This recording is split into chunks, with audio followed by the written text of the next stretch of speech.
श्री स्वामी समर्थ मित्रांनो, आज आपण जाणणार आहोत अनुभवासोबत दिंडोरी प्रणित मार्गाचे उगमस्थान श्री नारायणदास श्रीपाद श्री वल्लभ पिटले महाराज यांच्याबद्दल थोडी काही.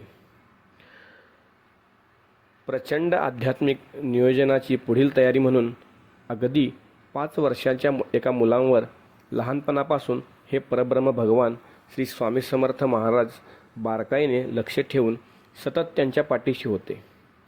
सुचिन्ना श्रीमतोगे हे योग भ्रष्टोन्भिजायते या भगवद्गीतेतील वचनाप्रमाणे कोणीतरी अतिश्रेष्ठ पुण्यात्मा तो होता. घराची श्रीमंती, व्यापार, करोडो रुपयांचा व्यवहार, तरी पण चांगली संस्कृती अशी सर्व अनुकूलता होती. सुशील पत्नी, मुले, बाळे सर्व काही व्यवस्थित चालले होते. अर्थात भगवान श्री स्वामी समर्थांची सेवा होतीच. म्हणूनच व्यवहारात असून सुद्धा अंतर्मनातून वेगळीच वादळे थैमान घालत होती. कसली तरी आंतरिक ओढ लागली होती. योग कर्मसु कौशल्यम या सिद्धांताप्रमाणे व्यवहार कुशलता होती. एक दिवस भगवान श्री स्वामी समर्थ महाराजांनी दृष्टांतात त्यांना समोर उभे राहून विचारले, असे किती दिवस चालायचे? आमची काही आठवण आहे का? पुढच्या कामाची काही जबाबदारी लक्षात आहे? लगेच लखकन डोक्यात एक प्रकाश शलाकेने मूळच्या आंतरिक ओढीची स्मृतीची साखळी जोडली गेली. आणि कोण होतो, कुठून आलो व आपले जगात या काय काम आहे याची स्पष्ट जाणीव झाली. परात्पर गुरूंच्या चरणी लीन झाले. प्रेमाश्रूंनी अभिषेक केला. आनंदाच्या उर्मी उसळू लागल्या. आज्ञा महाराज म्हणून नतमस्तक उभे राहिले. भगवान श्री स्वामी समर्थ महाराज म्हणाले, आता या कलियुगातील फार बिकट काम करायचे आहे. मी महत् प्रसायाने कष्टाने उभा केलेल्या भरतभूमीतील राजसत्ता, धर्मसत्ता, दंडसत्ता बुडाल्या. लोक पुन्हा पुन्हा चुका करतात आणि ते कार्य पुनर्स्थितीत करायचे आहे.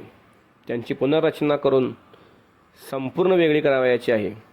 पुन्हा पुन्हा चुका होणार नाही याच करता हेच कार्य जरा नवीन तत्त्वज्ञान पुढे आणून करावयाचे आहे.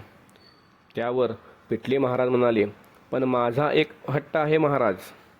ह्याच क्षणास घरदारावर तुळशीपत्र सोडतो. मला तेजाची तपश्चर्या पूर्ण करावयाची आहे आणि सांगाल ते करायला तयार आहे.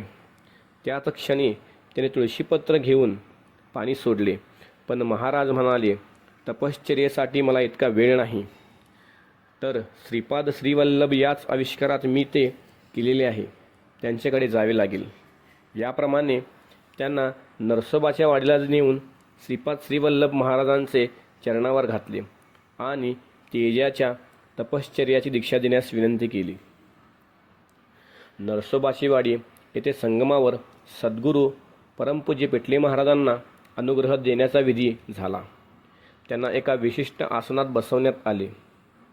एका बाजूस श्रीपाद श्रीवल्लभ व दुसऱ्या बाजूस श्री स्वामी महाराज बसून त्यांना विधीपूर्वक दीक्षा दिली व सांगितले, आजपासून तुझे नाव गाव पुचले. आता तुझे नाव नारायणदास श्रीपाद श्रीवल्लभ पिटले असे राहील. श्रींनी गुरुपद घेऊन संपूर्ण जबाबदारी घेतली.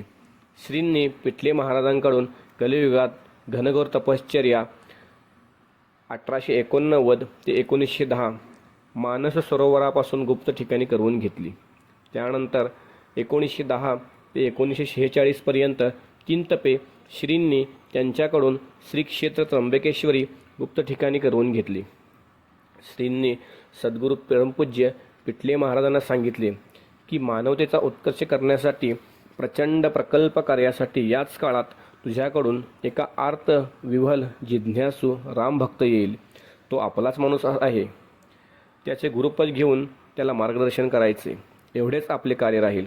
तो शिष्य पुढे या सर्वांवर युक्तीने मात करून सर्वसामान्य लोकांना मार्गदर्शन करील व मानवाचा सर्वार्थाने उत्कर्ष करणारा प्रचंड प्रकल्प उभा राहील. आता त्या शिष्याकडून ही सर्व तयारी करून घ्यायची आहे. सद्गुरू परमपूज्य पिटले महाराजांनी यांनी नाशिकेला पेठे हायस्कूलच्या बाजूस रविवार कारंजा समोरच्या बेळेगल्लीतील वाड्यात माडीवर एका खोलीत श्रीपाद श्रीवल्लभ व श्री स्वामी समर्थ महाराजांना अभिप्रेत असलेला श्रींचा दरबार स्थापन केला.